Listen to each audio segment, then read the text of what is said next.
Hello everyone, welcome to Ancient Insights. From the tongue and jaw of Saint Anthony of Padua, Saint Clare's fingernails and hair clippings, to Saint Camillus' ancient sword-cured hearth. Here are 5 most insanely disturbing religious artifacts ever found. We begin at number 5, the tongue and jaw of Saint Anthony of Padua. Saint Anthony of Padua was exhumed in 1263, 32 years after his death. At that time, his remains had completely decomposed, with the curious exception of his tongue, which was taken as a sign of his gift for speaking and teaching about the Word of God. Special reliquaries were crafted for his tongue and jaw, which are permanently housed in the chapel of the Relic of Padua's Basilica del Santo. The Baroque chapel contains statues of Saint Anthony, Saint Francis of Assisi, Saint Bonaventure, faith, humility, penitence, and charity. The relics are kept in 3 niches. The patron saint of the lost things and people, Anthony of Padua, is one of the rare, unlucky few to succumb to a disease bearing their own name. In the ripe old year of 1231, at the unripe age of only 35, Saint Anthony came down with a raging case of Saint Anthony's fire, also known as ergot poisoning, and thus retreated to a small cell beneath a walnut tree to live out his final agonizing days. About 32 years after his death, his admirers decided to pry upon his vault. As it so happens, most of Saint Anthony had turned to dust, with the miraculous exception of his tongue, which was described as having been uninjured, fresh, and of a lively red color. At number 4, Saint Clare's fingernails and hair clippings. Saint Clare of Assisi was the founder of the Order of Poor Ladies, a religious order which, considering she lived from the late 12th to the early 13th century, must have had quite extensive membership roster.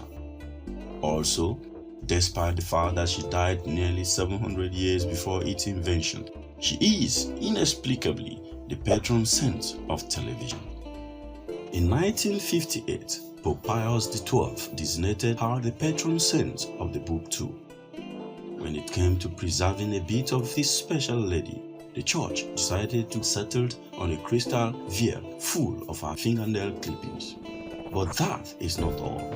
If you travel to Santa Chiara Basilica in Assisi, you can also take a glance at the tiny gilded casket containing locks of Saint Clare's hair. At number 3, Saint Catherine's dismembered body is scattered across Italy. The fact that Saint Catherine of Siena existed at all is nothing short of miraculous.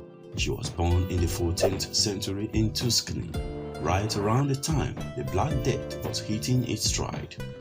Her twin sister Giovanna died shortly after their birth, a fate which had previously claimed a full half of their siblings. From a very young age, Catherine claimed to have had visions of Jesus, which eventually developed into what she called a mystical marriage, a relationship signified by an invisible ring of Jesus' foreskin.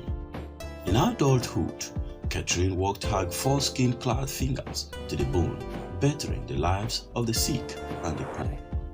The church repaired her devoutness and selflessness by naming her the patron saint of the least of things, including nurses and illness, and also by mounting her head in a cuckoo clock.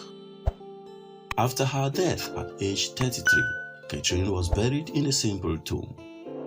A few years later, however, Blessed Raymond of Capua decided that it would be better to honor her by moving her mortal remains to a basilica in her hometown of Siena. When her tomb was cracked open, they found that dampness had made quick work of her body, and upon attempting to move it, her head popped clean off.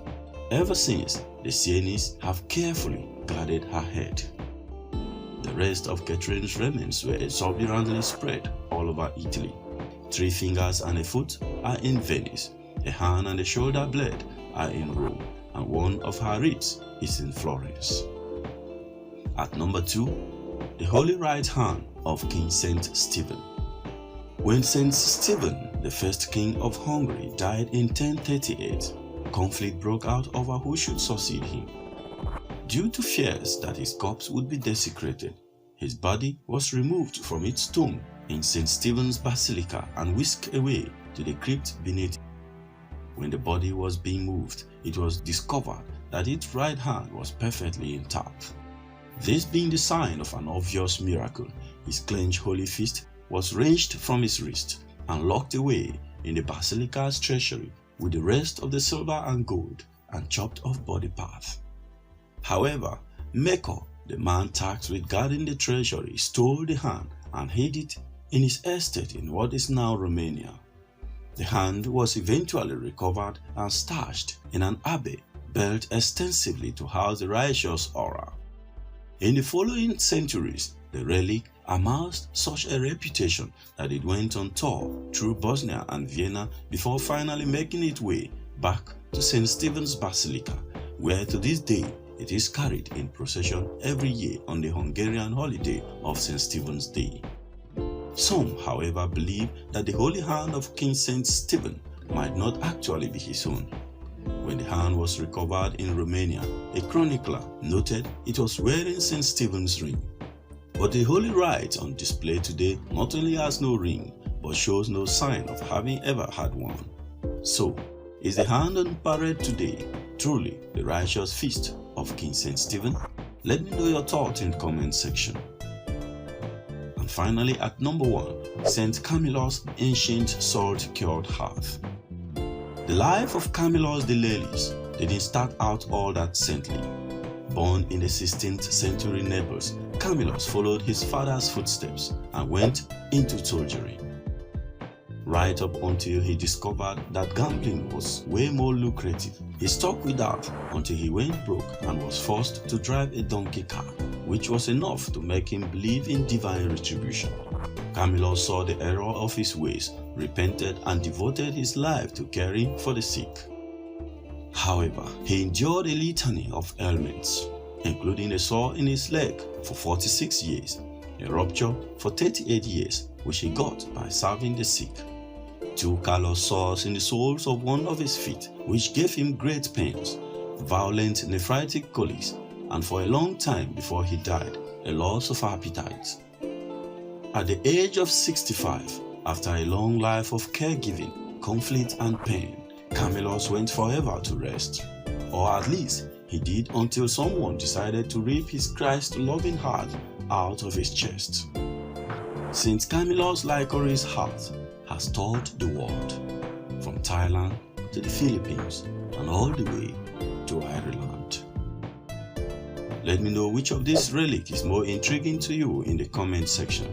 Kindly like this video if you enjoy it. You can click on the video on display here for more interesting videos from Ancient Insights.